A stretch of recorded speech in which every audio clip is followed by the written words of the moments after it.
Thanks, Gordon, and thanks for everyone who came along to dinner last night too. Seeing your name on a cake is always a really lovely thing, so thank you very much indeed. So, oh, that's Gilberg, by the way. If anyone picked up on that, that's the beach below Gilberg Hall in Galilea, where 2 days before he writes the important thing is to find the truth that's truth for me, the truth which I'm willing to live and die.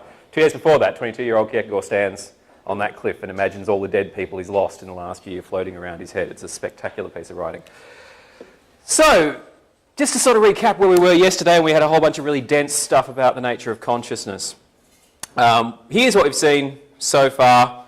And there's some more kind of slightly more later Danish painting in today's one, late 19th century. So that's Hammershøi there, who did a whole series of these really cool, beautiful Danish interiors with his wife Ida facing away from him and with their head bent over something. He did so many of these that I think a couple of years ago one of the Danish newspapers ran a whole bunch of them with the caption, "Did Hammershøi actually invent the smartphone?" So, we saw that, we saw a bit about the structure of consciousness. We saw that there's this tripartite structure that seems to recur all the way through Kierkegaard's discussions of both consciousness and selfhood. We saw that consciousness for Kierkegaard is constitutive of selfhood and is also seemingly a scalar concept, as is selfhood itself. That is, selfhood admits of degrees somehow. We saw that consciousness is interested, or is interestedness, which we saw has a dual aspect as both a structural designation of consciousness, consciousness as in-betweenness, but is also a much thicker concept that involves a kind of reflexivity. Consciousness as involvement in, concernedness in the collision between these disparate elements, ideality and reality, and so forth.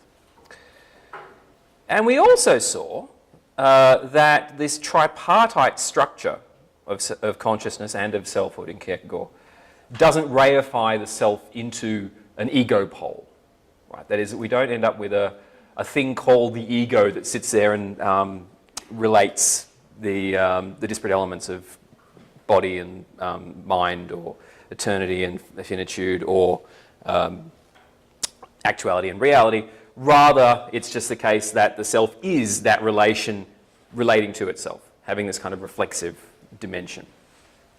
Right, so there's no homuncularism going on in Kierkegaard. So philosophers of mind like to talk about homuncularity, this idea that the mind is a kind of little person sitting in your head, looking at things and making decisions, but that just pushes the mind back one level, because then you've got to explain the homunculus's mind. So there's no homunculus going on in Kierkegaard's pictures, no little man in the head.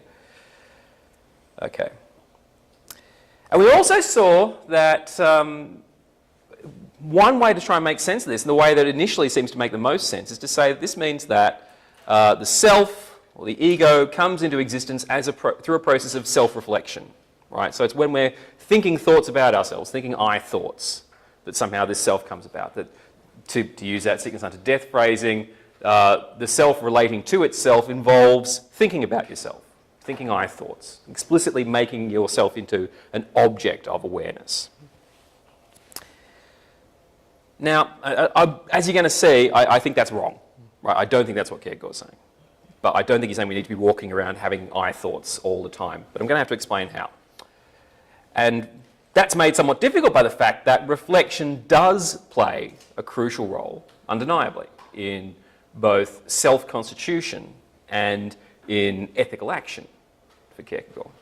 So the Sickness Unto Death says quite openly, the self is reflection. Right?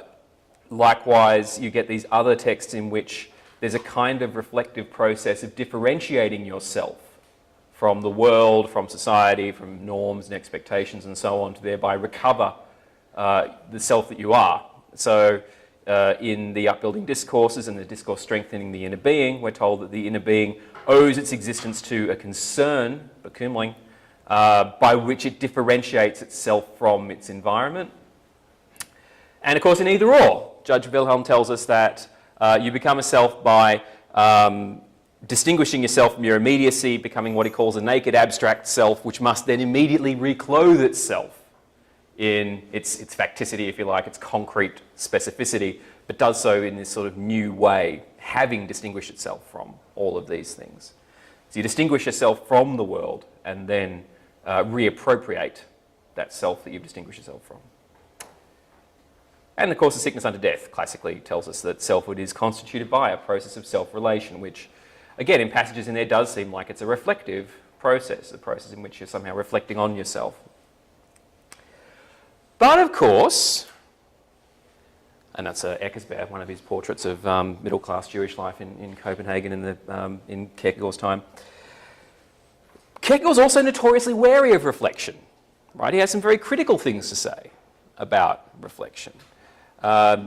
Firstly, you can have highly reflective forms of life that are actually disastrous, right? So, I can't think of, a few people have written on this, but if you look at the trajectory of either or, you go from the completely non-reflective seducer, Don Juan, all the way through to the hyper-reflective seducer, Johannes, at the end there. Andrew Cross talks about this in Cambridge Companion, that this, he's sickeningly reflective, right? He's deeply, deeply reflective. He just doesn't reflect in the right way. He doesn't reflect all the way down to the grounds of his malaise, if you like. But he's nonetheless hugely hyper-reflective. And of course, absent-minded professors, who we talked about yesterday, can be extremely reflective. They're just not reflective in the right sort of way, necessarily. Two Ages, of course, has a lot of very negative things to say about the nature of reflection. Not completely negative. Even Two Ages acknowledges that reflection is necessary for ethical action, that reflection can avoid just mere impulsiveness or, destructive forms of thoughtless action. But he also thinks that the reflective character of the age enervates the age and makes it impossible for it to actually do anything or for anyone to do anything, which is ultimately a kind of cryptic strategy of evasion, which we also find in Sickness Unto Death. The most dangerous words are, "we will consider it tomorrow," right? That we can use reflection to evade ethical action, to actually, we know what we have to do, and then we use reflection to basically make doing the exact opposite or not doing anything the thing that we should do, the thing that's a sagacious thing to do. And I tell you, if you wanted to put your finger on one particular genius in Kierkegaard's moral psychology, and he's an incredible describer of human psychology, but to my mind, one of the best things he's best at is hunting down avenues of evasion, right? He will not let you get away with anything, and he's brilliant at that. So reflection's a pretty complicated sort of thing for Kierkegaard. It has this positive valence, but it also seems to entail enormous risks, reflection. And it also has this particular problem. That's Koyer there, P.L. Koyer and his wife, Malie, and that's a self-portrait. He says that there's one of the problems with reflection is that it can't be stopped by its own internal resources. So in the postscript, reflection has the notable quality of being infinite, but being infinite must in any case mean that it cannot stop of its own accord, because in stopping itself, it indeed uses itself and can be stopped only in the same way as a sickness is cured if it is allowed to prescribe the remedy, that is, the sickness is promoted. Right, so reflection can't stop itself. And you get this as well in Johannes Climacus Ode Omnibus Dubitandum Est, where he says that the character of reflection is such that as soon as you doubt something, as soon as you come up with a proposition through reflection, that then becomes a new premise for doubt. Right, so the process can't stop itself. Reflection can't stop itself. How do we get out of that then? Well, we get out of it through resolution. He says, I'm charging the individual in question, this is postscript again, I'm charging the individual in question with not willing to stop the infinity of reflection. Am I requiring something of him then? But on the other hand, in a genuinely speculative way, I assume that reflection stops of its own accord. Why then do I require something of him? And what do I require of him? I require, oh, okay, done something there. Technology. That's okay, we've got that back, good. What do I require of him? I require a resolution. And in that I am right, for only in that way can reflection be stopped, right? So reflection can only be stopped by resolution, but that seems to imply that there's something kind of almost irrational about resolution, or extra rational, we might say, right? It's not pure reason itself through reflection working itself out and coming to its natural resting place. Rather, we have to somehow, subjectively, through an act of volition, bring reflection to a close. And that seems like we're almost getting into that kind of existential Sartrean type moral psychology according to which decision is always fundamentally irrational because it's never determined by the reflection that goes in front of it or comes before it, which we probably want to steer clear of to a certain extent.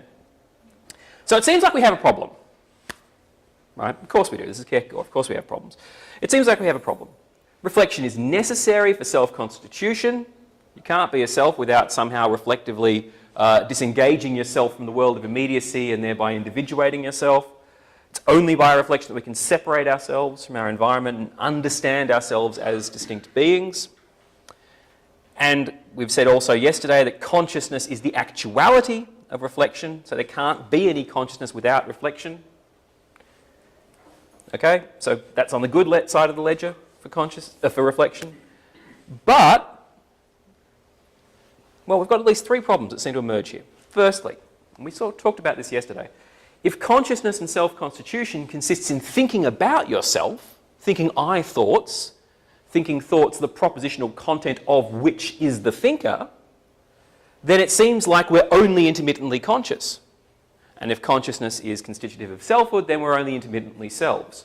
We're only selves when we're thinking about ourselves. And as I say, there are some philosophers of mind who would accept something like this. I think it's probably deeply problematic though, right? It means that selfhood is constantly stopping and starting. I don't know if that's a position that we want to buy into. Let's call that the ontological problem that arises here. Second problem is an ethical problem. Reflection is an expression of our emplaced existence structurally. We're in the middle of things, we're caught up in medias res, and therefore we're interested in it, we're involved in it. But reflection, as the abstract philosopher shows, as Johannes the Seducer shows, reflection can also be used to take us out of our emplaced position in the world, to try and make us abstract, to try and make it appear to ourselves that we're not existing emplaced beings. But and I tell you, a lot of philosophers like to do this, still like to do this today. They want to pretend that they're somehow ciphers of pure reason rather than emplaced morally subject beings, right? And also suggests that so reflection can drag us away from our emplacement, our concrete ethical emplacement, into abstraction. And moreover, if we need to be thinking about ourselves at all times in order to be selves, that seems to suggest that other directed ethical action would be impaired. I'll say a bit more about that. But it seems like our ethical action would no longer be directed towards the other for the other's sake, but would rather be mediated through our own self-concern. So if I go to help somebody, I'll be thinking about myself rather than thinking about that other person. I will say more about that. Call that our ethical problem. Third problem, reflection, as we've seen, can't be stopped by itself. It can only be stopped by an act of will. So reflection itself, it seems, can't instigate action. So that seems to create a gap between reflection and action. That seems to create which might trouble us, this problem that it seems like somehow there's the link that we want to be there between reflection and decision and action is somehow broken in a way that seems to call the rationality of action into question. It can make action appear to be arbitrary. Frictionless spinning in a void, as Sartre was accused of. So call that our agental problem. So three problems that have arisen. Now you might say, we can fix this easily. We can go and have a look at what Climacus says about subjective reflection. Right? There's a distinction made in the postscript between objective reflection and subjective reflection. So here it seems like if we just want to say objective reflection bad, subjective reflection good, we can maybe solve some of these problems. And I do think part of the answer here is going to be found in postscript, but I don't think it's as simple as that. So Climacus tells us in the postscript, the way of objective reflection turns a subjective individual into something accidental and thereby turns existence into an indifferent vanishing something. So this is how you abstract yourself out of existence, through objective reflection. It needs to be indifferent, and indeed it's important for it to be indifferent. And as we heard yesterday, this applies, he thinks, appropriately to certain kinds of endeavour, mathematics for instance. Subjective reflection, on the other hand, he says, turns inward towards subjectivity. And in this inward deepening will be of the truth, and in such a way that, just as in the preceding, when objectivity was advanced, subjectivity vanished, here subjectivity itself becomes the final factor and objectivity the vanishing. I've emphasized this quote here, here it is not forgotten, even for a single moment, that the subject is existing. So our question then is, what does not forgetting for a single moment mean? What does that involve? Right. Does that mean thinking about yourself? Does it mean thinking I thoughts? Does it mean that at every single moment you're thinking, I am an existing individual, I'm an existing being? If that's the case, that doesn't seem like it's a possible or even remotely possible model. That doesn't matter. I think Kierkegaard often demands us that we do impossible things. I don't think Kierkegaard believes that ought implies can. I don't think he accepts that Kantian premise at all. That's fine, neither do I. Just a further quote from the postscript on this. When the question about truth is asked objectively, truth is reflected upon objectively as an object to which the knower relates himself, or to which the knower relates. We'll take the size, it's just reflexive. What is reflected upon is not the relation, but that what he relates to is the truth, the true. If only that to which he relates is the true, then the subject is in the truth. When the question about truth is asked subjectively, the individual's relationship is reflected upon subjectively.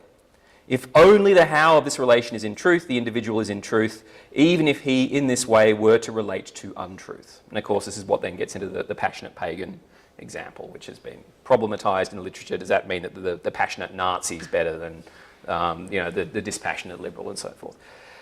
So, again, the interesting question, just as our question is, what does it mean to not forget at any moment that you're existing? What does it mean to turn your attention to your relationship to what you relate to? Does that mean that your relationship becomes the intentional object of your thought, or the propositional content of your thoughts? If so, then I think we've got problems. That doesn't seem like, as we've seen, a realistic view of how these things work. Okay. Now that ethical challenge that I mentioned, probably the sharpest version of that you'll find is in the work of K. Lustrup, a figure who Kierkegaard scholars haven't had very much to say about, I think because he's a critic of Kierkegaard, and we don't really like criticising Kierkegaard very much. In fairness, it has to be said, a lot of Lustrup's criticism of Kierkegaard is actually, he says Kierkegaard, but a lot of it's actually about Christopher Olsen Larsen and the Tilleverv movement, from whom he was kind of working out his gradual break. Nonetheless, he does have some interesting critical things to say about Kierkegaard, which are worth a look. He's also, I think, an outstanding moral philosopher in his own right, and well worth a look, and deserving of the minor renaissance that he seems to be getting in Anglophone moral philosophy at the moment. There hasn't really been any Danish philosopher since There hasn't been any since Lustrup. Yeah.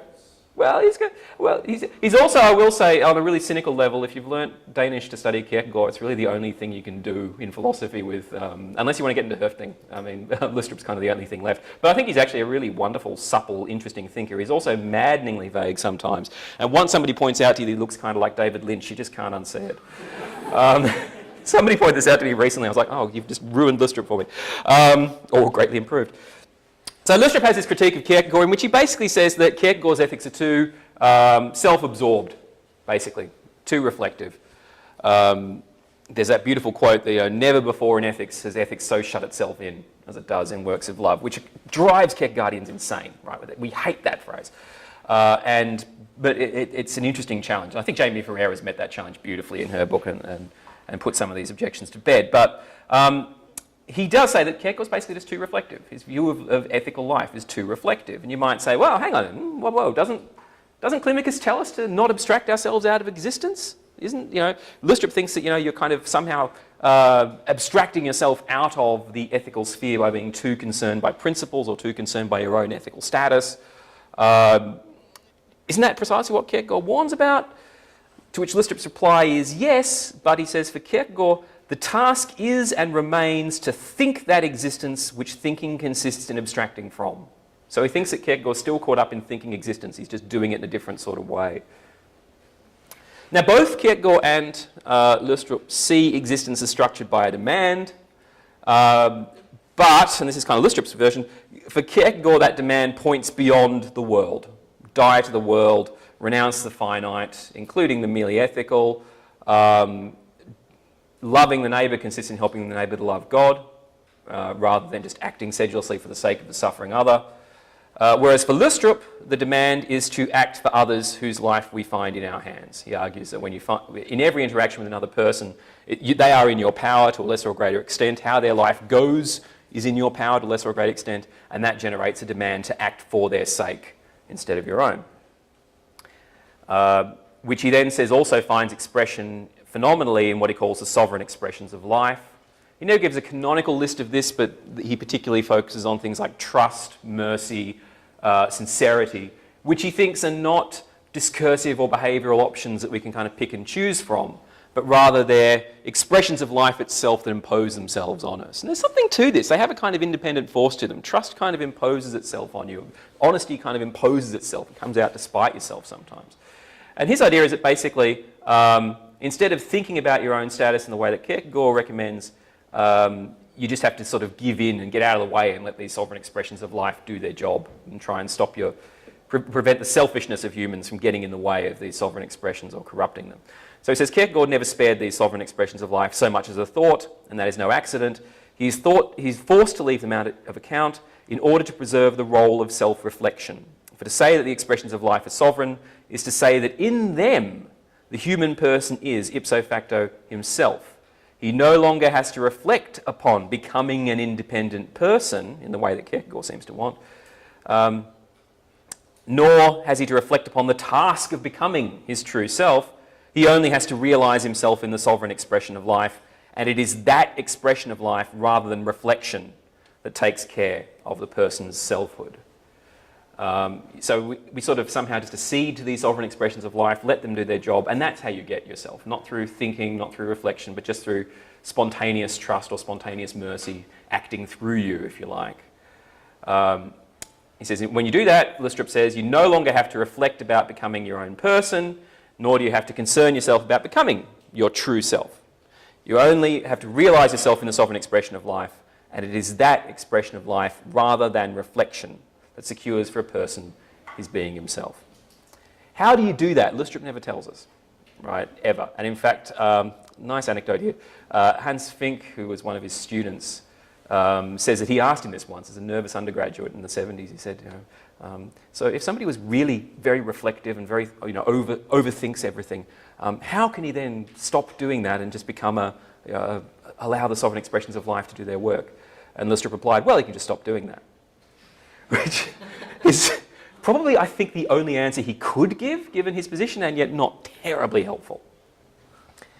Okay, but it does nicely pick out two very different kind of poles, if you like, in how we might evaluate both selfhood and ethical action. According to one pole, selfhood and ethical action are all about reflection and rational agency via reflection, right? So kind of Kantian pole.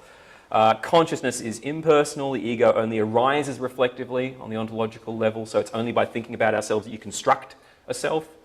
Action is only ethical when it's reflective, right? Christine Korsgaard says this. It's beautiful that the mother bear bravely runs out to defend her cubs. It's beautiful that she does it, but it's not ethics. It's not an ethical action because it's not reflective, it's not driven by principle, it's not rational. It's only by rational thoughtfulness that our actions have moral value, unless you have the Kantian holy will, and nobody does. And also you might say action's only personal when it's reflective. We often take our reflective positions to be our true positions, not our sort of spontaneous, thoughtless responses. We talk about, this is my considered view, right? That's my real view, not my, not my spontaneous, reflexive response to things.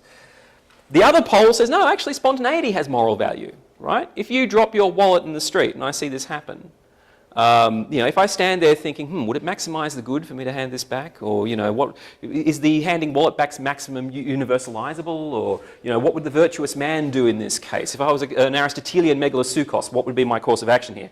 That seems less morally praiseworthy than the person who just goes, oh, hey, you dropped your wallet, right? That spontaneous action somehow seems more valuable than the thoughtful or reflective one. And also you might say that consciousness is personal and suffused with a kind of mindness that predates reflection. Right? So there's, again, these ontological and ethical aspects here that fall under these two kind of poles. Okay. So that puts some flesh on the bones of our problems. How are we going to go about answering them? Well, I think Kierkegaard actually has two answers that we can find to solve these problems, both of which are interesting. One of them only solves our ontological problem, or rather dissolves the ontological problem. The other one actually seems to solve all three. It's slightly costly because they're actually pushing a lot of work into non-theticality, but nonetheless, it seems to answer all three. So the two answers I want to go through here are the temporality answer and the non-theticality answer. Ugly word, but there it is. The temporality answer says that the temporality of selfhood that we find in Kierkegaard complicates how we talk about things like duration in a way that just obviates that ontological problem that we talked about. And the non-theticality answer solves both the ontological and the ethical and agental problems. So I'll walk through these. First, to this temporal answer. So, the ontological problem. Must I be constantly thinking I thoughts in order to be a self? And Climacus tells us that the self only becomes a self by relating to itself, or a human being, sorry, a Menisca, only becomes a self by relating to itself. Right. So what does relating to itself mean? Okay. Does it mean overtly thinking about yourself?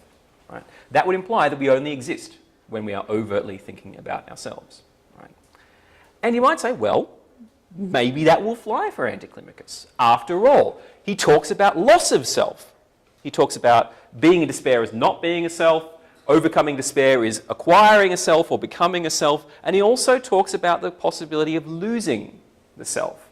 There's that famous quote, to the greatest danger in the world of losing oneself can pass off as easily as if it is nothing. Every other loss, an arm, a leg, $5, a wife, etc., is bound to be noticed. On reflection, it's probably better that he didn't marry in the end.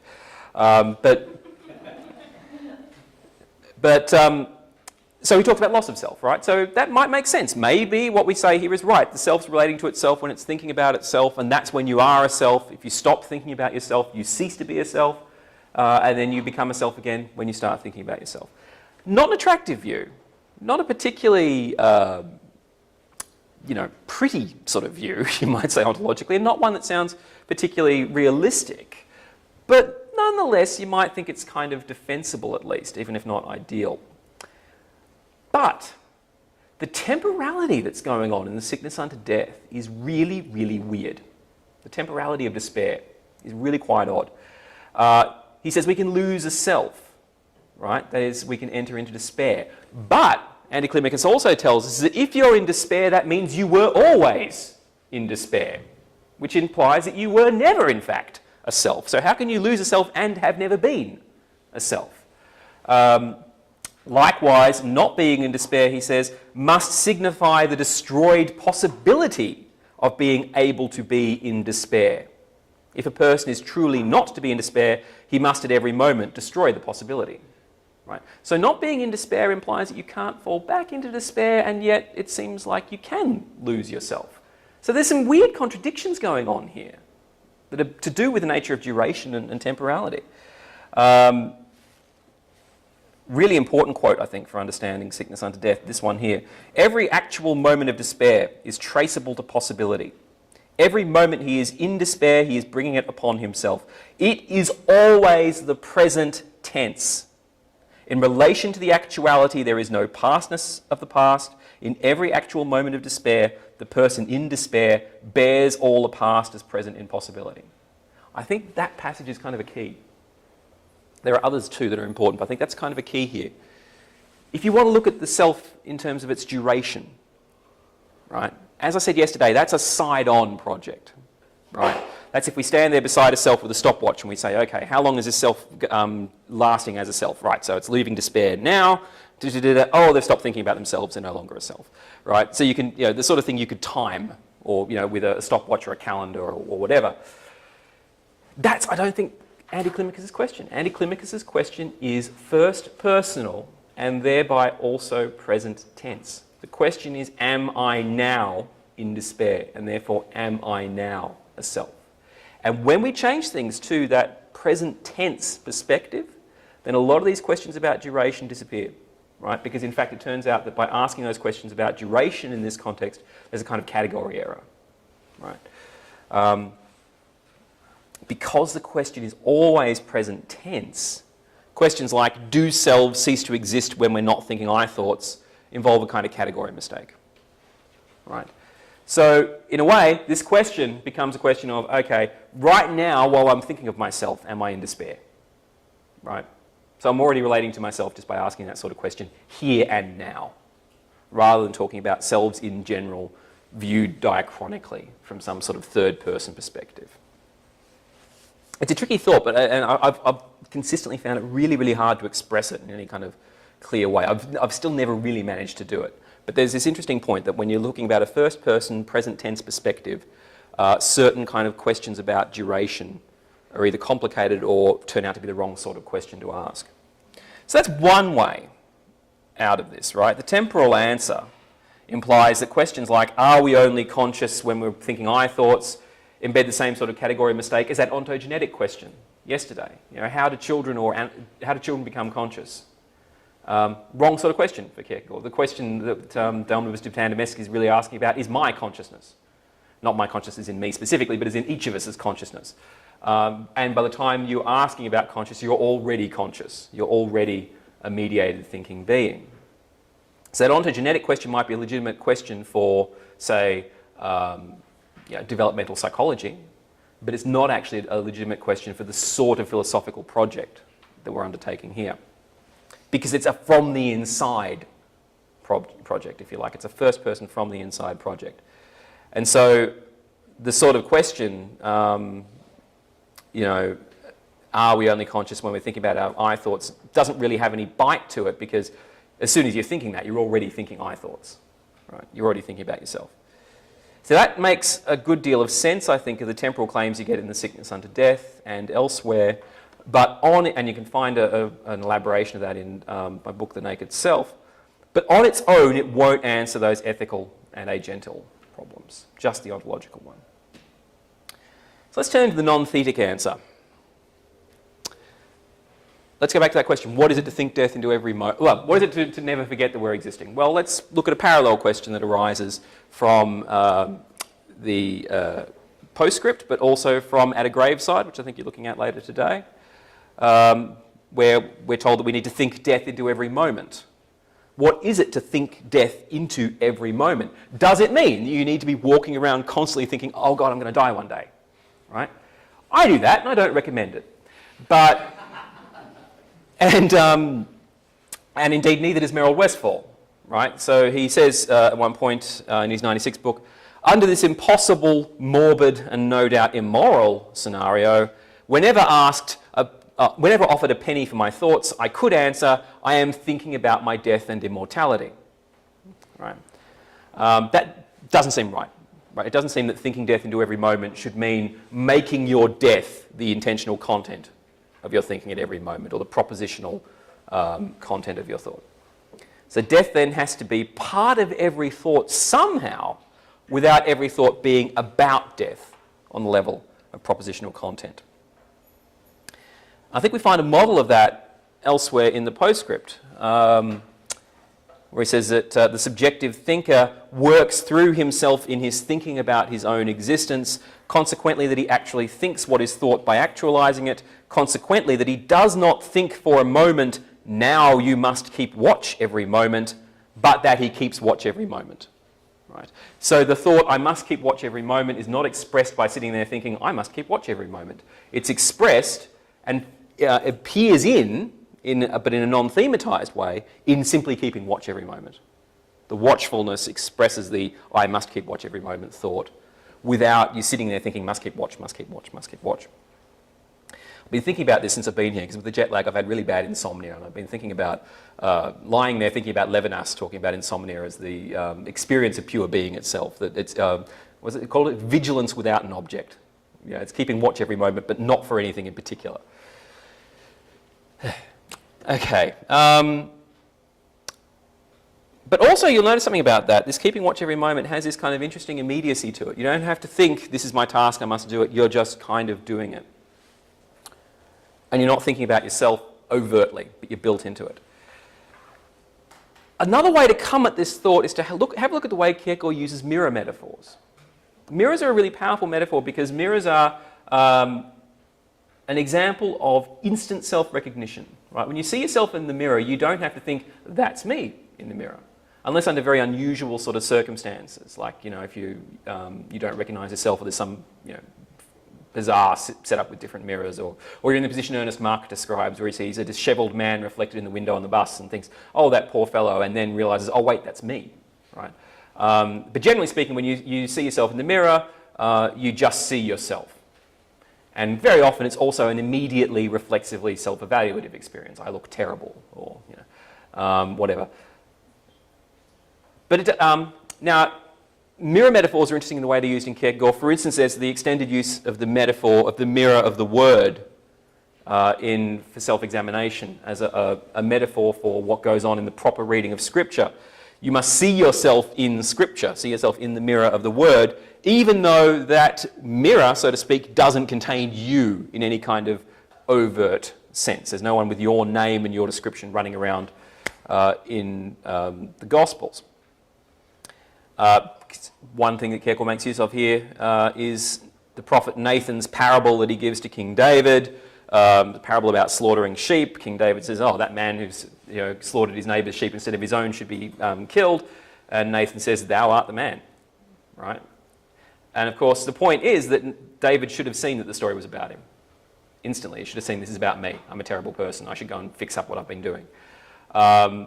He should see that immediately. He shouldn't need to be told, thou art the man, or the tale is told of you. We shouldn't need these sorts of reminders, and the fact that we do implies a kind of failure, even though we're not figured propositionally in those content. The story is not about David, the story is about the slaughtering of sheep. And in works of love where this is discussed, this is a quote, what the prophet Nathan added to his parable, you are the man, the gospel does not need to add, since it is already contained in the form of the statement and in its being a word of the gospel. Further ahead, beside every word in the holy books, a disturbing notice in invisible writing confronts the reader that says, go and do likewise. Right. So you're to see yourself in these scriptural narratives, even though you are not there on the level of propositional content, and you should do so, ideally, in this instant way that doesn't need to be reflected upon, like, some sort of syllogism of, oh, that man did a bad thing by stealing his neighbour's sheep. I did a bad thing recently, therefore I am subject to the same judgment. You shouldn't need to be thinking about yourself like that. You should just instantly see your involvement in these things. So mirrors are a paradigm of immediate self-recognition, as I say. But we fail. We need these, unlike in a mirror where you just instantly see yourself, we fail to just instantly see ourselves in these scriptural narratives, partly because of our temporal structure, as much as anything.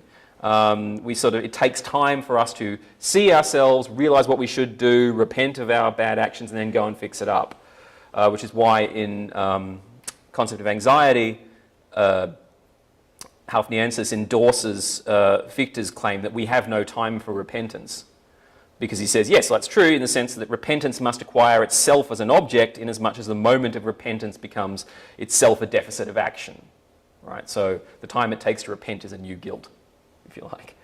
But there's still this regulative ideal of immediate recognition of oneself, self-recognition and action. Right? That is that you should simply see the narrative, see what you should do, and go and do likewise, instantly.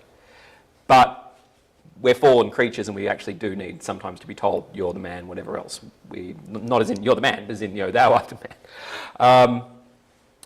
But the ideal, the regulative ideal going on in this is an instant unity of perception, self-recognition and action. Right? Which is precisely what Lustrup is endorsing in his discussion of spontaneity. That's what he says the Good Samaritan does. The Good Samaritan doesn't sit there thinking, well, does Kantian ethics demand that I do this? Or even, what does communal ethics demand that I do here? If he did that, he'd be thinking, well, actually, as a Samaritan, I don't owe this guy anything. He doesn't do any of that, or Lustrup says, at least as we're told the story, he just instantly acts for the sake of the other without sort of thinking about himself or without thematising his own relationship to the injured man on the road. He doesn't think of his own moral status. He simply helps the wounded man. But Lustrup says, again, we're fallen creatures and we very often don't do this. We don't just spontaneously act for the sake of others. We don't just spontaneously realise the sovereign expressions of life.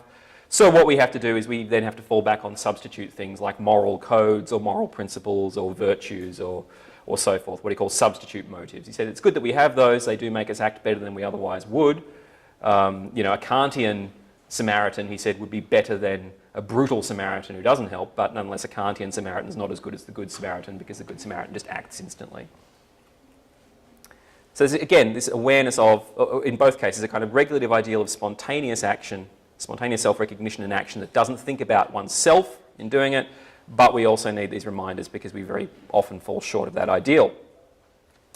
So that's our ethical problem. So it seems like the non-theticality issue here is saying that we solve the ethical problem by saying that our relation to ourselves is present in our response to others, just not on the thematic level. It's there, but it's non-thetic, right? It's part of our response to others, but it's not what we're overtly thinking about when we do these things. What about the agental problem? If, as I've said, reflection can't be stopped by reflection itself, then resolution can't be a direct product of reflection, but becomes an interruption of reflection, which seems like it's thereby non-rational, or extra-rational, at least. How do we get around that? And this also comes back to, this connects with the ethical problem. How do we become spontaneous? Right? How do you, and this is a huge sort of problem, right? And I've got, advertise my own work, I'm sorry, but I've got a paper on this in Continental Philosophy Review from last year about Kierkegaard, Lustrup, the Rhineland mystics, and Zhuangzi. So it's a kind of eclectic paper, let's say. But there's this interesting problem. How do you become spontaneous? That seems almost a contradiction. How do you work to become spontaneous? You know, Paul Simon says somewhere, improvisation's too good to leave to chance. Well, how do you become spontaneous in this way? Well, Kierkegaard has, as I said, Lustrup doesn't really have a story to tell about that. You know, he can just go and do it. Kierkegaard has a story to tell. And the story is about how you reach a state of higher immediacy, right? There's that famous quote in the journals, faith is immediacy after reflection, right? So it seems like after reflection we need to reach a state of immediacy in which we don't have to think through these things, don't have to think thou art the man, don't have to think what's my relationship to this, don't have to think I thoughts, just spontaneously somehow reflect or channel almost the good. And this has, as I've said, interesting connections with both classical Taoism in Chinese thought and also with medieval mysticism. So from the Tao Te Ching, one who embraces the fullness of virtue can be compared to a newborn babe, such as Lily there. She's not that little now. Compare that to practicing Christianity. In order to enter the kingdom of heaven, a person must become a child again. But in order that his life can express that he has entered the kingdom of heaven, he must become a youth a second time. To be a child and to be a youth when one is a child or a youth is easy enough. But a second time, the second time is what is decisive. To become a child again, to become nothing without any selfishness, to become a youth again, although one has become sagacious from experience, worldly wise, to disdain acting sagaciously, to will to be the youth, to will to preserve youth's enthusiasm, rescued in all its original character, to will to struggle to the end, more uneasy and ashamed about haggling and bargaining, and what amounts to the same thing, about acquiring earthly advantage than the modest girl is uneasy about an impropriety. Yes, that is the task. So this interesting idea that we need to somehow get to a state of second or higher immediacy. Immediacy after reflection, which is on a Glenn note somewhere, is actually a really paradoxical thought. How do you have a second immediacy? A little bit crass, but it's kind of like the idea of a second virginity. How can it possibly be the case that immediacy can be recovered after mediation?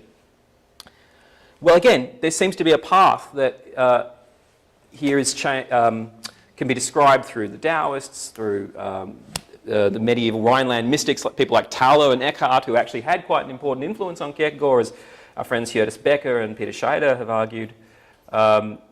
This idea that the self has to purge itself almost and this is a very Kierkegaardian phrase, become nothing before God, right? Die to the world. The purgation of a kind of ego and selfishness that's necessary before one can just spontaneously reflect divine goodness. So after reflection, a kind of stillness that allows the reflection of the good, what the mystics called via purgativa. And of course that leads to, and this is, I think, this has always been one of my favourite passages in Kierkegaard. It's a beautiful passage. I'll tell you a story about this actually after I've read it. Finally, it seems to him, this is in One Who Prays Aright, after he's learning to ask for fewer and fewer things from God, and then in the end he asks for nothing. Finally, it seems to him that he is reduced to nothing at all. Now the moment has come. Who should the struggler desire to resemble other than God? But if he himself is something or wants to be something, there's something sufficient to hinder the resemblance. Only when he himself becomes nothing, only then can God illuminate him so that he resembles God. However great he is, he cannot manifest God's likeness. God can imprint himself in him only when he himself has become nothing. When the ocean is exerting all its power, that is precisely the time when it cannot reflect the image of heaven. And if you know anything about Taoist or Confucian thought, that image is so kind of evocative. Even the slightest motion blurs the image. But when it becomes still and deep, then the image of heaven sinks into its nothingness. I was at a conference on Lystrup and Kierkegaard in Aarhus in 2011, and one morning before the conference got going, a few of us were down by a harbour, and this is Aarhus on a November's day. It was, really quite sort of grey and dark, but it was dead flat. The water was the glassiest body of water I've ever seen. And George Patterson was there, and George said to us, he said, you know that passage about only the still waters reflect the heavens? He said, you only really understand that when you see bodies of water like this that Kierkegaard would have seen, that have that kind of incredible reflective capacity. Okay, so to wrap up, because I've banged on long enough, we end up with a series of both ands, right? Self-reflexivity, or reflexivity, is both proper to consciousness and a regulative ideal of consciousness. That is that structurally, reflexivity is just built into consciousness, but it's also something we're meant to achieve. Overt reflection both enables that reflexivity and can frustrate it. It's both a necessary stage and something we need to move beyond. And the self is both a product of reflection and teleologically intended to go beyond reflection. So we end up with a series of interesting kind of tensions, which is precisely where Kierkegaard always leaves you, with a series of interesting kind of tensions. Nothing really gets resolved, but that's okay. As we've seen, for Kierkegaard, we are tensions living in tension, which is a pretty reasonable way to be, I guess. Probably better than the alternative. Okay, so that finishes up. I'll just conclude as I started yesterday by thanking the Utech family for their generous support of these seminar series, and again thanking Gordon and Eileen for the opportunity to be here. As you've probably gathered, it's an enormous joy for me to come back here every time I do, and I hope for all of you it will also be a place of joy that you come back to again and again, as it's been for me. Thank you very much.